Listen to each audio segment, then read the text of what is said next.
So with 2022 Game Awards around the corner, it's time to talk about what could be at that show in terms of reveals, trailers, updates, new gameplay, and, we've talked about the nominees and who could win and so on, which my personal favorite part of the show, but I'm not the majority. You care about the trailers. I care about the trailers too. Let's go into what it could have there. If you want to know more about what's going on in the gaming world and get some occasional thoughts on it and build up the game hype, consider subscribing to the channel. I'm Samurai Kibiji. First topic or first platform. Let's talk about Xbox because that is the thing that I'm especially most into and it seems like a lot of subscribers are. And yeah, I think Xbox might have the most, in terms of the big three, the most likelihood to show up here. I'm not saying has a lot, but I'm just saying to literally just show up. Because honestly, I think Game Awards is going to be a lot of the third-party multi-plats, indies and stuff, which we'll get to. But what could be from Xbox, and why do I think they'd be the most? Well, first let's get some audience shout-outs out of the way, because I did kind of want to shout some folks out, like Danny P and Charlie, who brought up Perfect Dark and State of Decay 3 for the things that they want to see most. And I'm really hoping to see both those games. I just don't see those two anywhere near. Especially, it sounds like Xbox has learned they don't really want to show anything until it is near ready, which I've talked about before. That's how Nintendo does it. I think that's a great strategy. I'd love to see those games, but when they're ready. Joe Stickrod mentioned Hellblade 2, which is probably my most anticipated game from Xbox. Gun to my head, that's what I would say. And we had Hellblade 2 get revealed at the Game Awards in 2019, and then it showed up, I think, last year in 2021. And they're saying, I hope I don't see Hellblade 2 again. And I think you're good, Joe. I think you're good. And the reason I say that is because we won't be seeing Hellblade 2 until it is like they have a release window for it, And all we know for now from Xbox is what's in the first half of next year. And I don't see Hellblade 2 being in that first half. And they've already said it's basically not gonna be. Could be in the fall season, and that's why I think we'll probably have to wait until like a dope-ass E3 trailer, which, subscribe, because when the time E3 comes around, we'll definitely talk about that. But what I think would be much more likely and kind of awesome is of like the 4 first-party things coming out early next year. Starfield release date. Okay, but just really quick, I think Starfield had a cool trailer last time, pretty extensive one especially, but I think people need a bit more to kind of make them feel safe about this game. And seeing a really great release date trailer could be one of the best trailers of the show if it nails it hard. And that's how Xbox and Bethesda could show up at this show.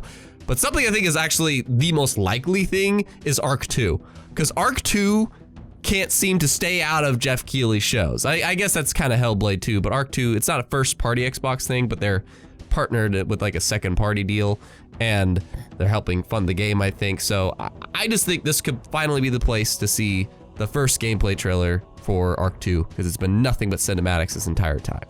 I don't think Fable, Avowed, Indiana Jones, I don't think those are anytime soon. Redfall and Forza Motorsport, they could show up, but I just don't think that they really need to. Minecraft Legends, I think that getting a solid gameplay trailer from the show, if they intend to release that kind of earlier on in the year, which we don't know, that would be cool. Because of the 4 releasing next year, that one has the least gameplay. And yeah, smaller stuff, Planet of Lana, The Case of Benedict Fox, I'm excited for that. Flintlock, Siege of Dawn, and Atomic Heart.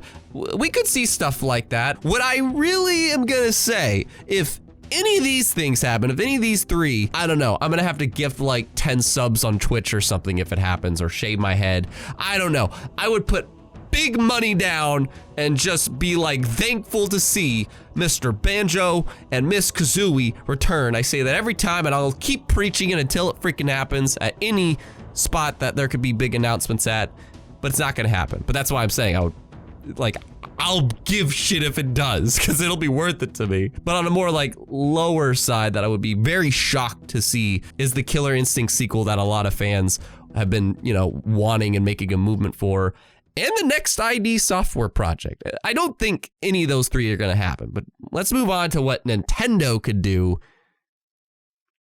because I don't know what they could do. Nintendo doesn't tend to show up at these things. They really don't. Like, another shout out was Legend of Zelda Tears of the Kingdom from Speed Forever. And, that's their most anticipated game next year, no question. And it's nominated for one of the most anticipated games, period. And could show a trailer here, especially with, you know, how much the industry loved Breath of the Wild. I just don't see it happening though. I picture Nintendo holding tight onto this reveal that a lot of us want to see with Tears of the Kingdom. We want to see, you know, how is this gonna truly be a sequel to Breath of the Wild and feel like it's a sequel instead of a big expansion. And I think that they would want to save that for their own show, just like everything else that could possibly be here. My most anticipated game next year is Pikmin 4, but that doesn't have enough momentum to be a big thing that could show up at the show. And plus they just revealed it, so. Another one of those things in the show, and there's like 3 total in this whole list that I'm like, I'll gift some Twitch subs, I don't know, dance in a skirt, I don't freaking know, because there's no way it's happening, but I'll be thankful for it, so I'll do some silly ass or grateful shit. Metroid Prime 4. Literally, if Nintendo didn't show up in the show at all, I wouldn't be surprised. But if there was just like one of those big surprises, like, dude, Metroid Prime 4 is here! No way in hell it'll happen. But I'm gonna keep preaching it if I ever talk about Nintendo, just like I'll keep preaching Banjo if I talk about Xbox. Now, PlayStation's a tricky one, because I feel like PlayStation doesn't have... They show up at Jeff's events and the Game Awards.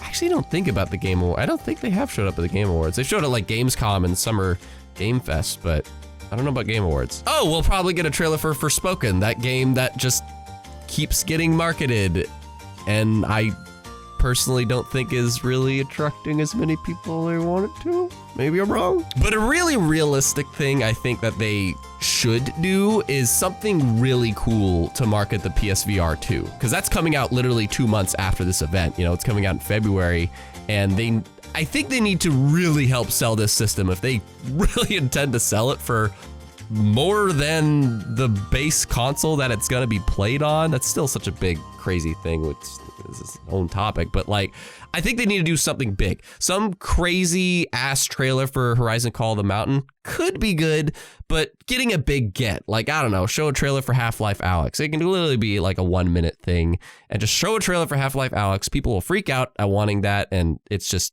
that would be cool. Another shout out is Baldly Rudy, awesome content creator, you should check him out. He responded on Twitter like, Final Fantasy 16, let's see that shit. And yeah, that's basically confirmed at this point. There's like this buildup about like the date being around the corner, pre-orders, and we now know that the director is gonna be there to host a panel. So yeah, Final Fantasy 16 is all but confirmed at this point. It basically is confirmed. Final Fantasy 7 Rebirth, on the other hand, no, like 16 is gonna be the focus. I think Square wants to get 16 out of the way, and then like once that's near, then they'll jump into marketing Rebirth, which that's fine. There isn't anything from PlayStation on the personal level I'll be super duper happy about. I would love to see a kick-ass trailer for Marvel Spider-Man 2, because I am shocked that, just to me, Hogwarts Legacy made it into most anticipated game over Spider-Man 2. Like, I am shocked to see that. I get it. But yeah, if they show a really dope-ass trailer for Spider-Man 2, I would be both very happy, but also really surprised, because I don't expect Nintendo or PlayStation to really show up at this event. And if they do, it's either gonna be very low or very high. I don't feel like it's gonna be a middle. But the multi-platform stuff, the indies, the third parties, what are they gonna probably do? I don't know, there's a lot, you know, that's kind of its own thing.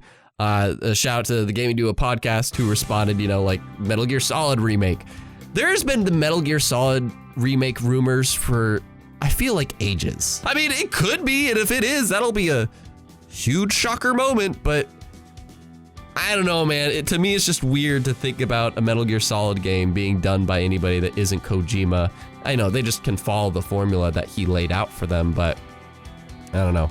We'll see. That'll be a big showstopper if it does. Another shout out is Anis Moof, who mentioned Hollow Knight Silksong.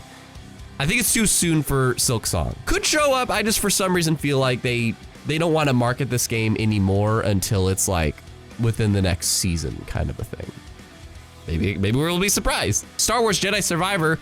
I'll actually be really excited to see that, because Jedi Fallen Order was a really great game. Best, in my opinion, single-player Star Wars venture we have had in a video game, and the sequel to that, if it's as good a lot more people should be excited for it because it's Respawn's just knocking it out of the park left and right with what they do.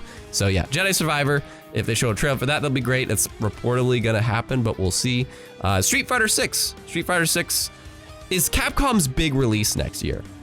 Like, I thought Exo Primal, that dinosaur fighting game that they do, might be a safer bet that they'll show, but the thing is, I think if this was Gamescom, you know, or Summer Game Fest, I would say, yeah, Exo Primal maybe. But because the Game Awards, I feel like the Game Awards companies bust out a bit more because they know there's like 80 million people that watch this thing. So if there's a big hitter for a publisher, they're gonna wanna show it at either this event or E3. So yeah, I think we might see more Street Fighter 6. Wolf Among Us 2 is kind of a surprising one. Like Wolf Among Us 2, I think is one that we could, again, finally get a release date trailer. I think there's a lot of release date trailers we could get at the Game Awards.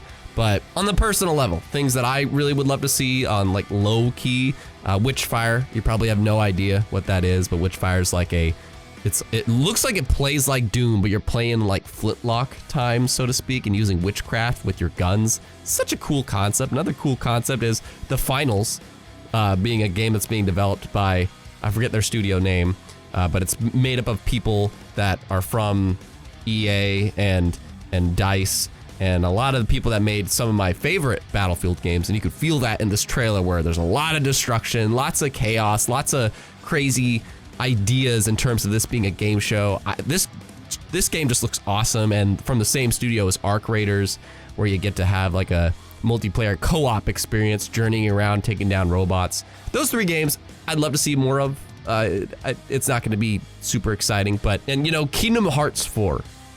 Kingdom Hearts 4, I know there's a lot of people from my old audience that'll be like really excited to see more of that.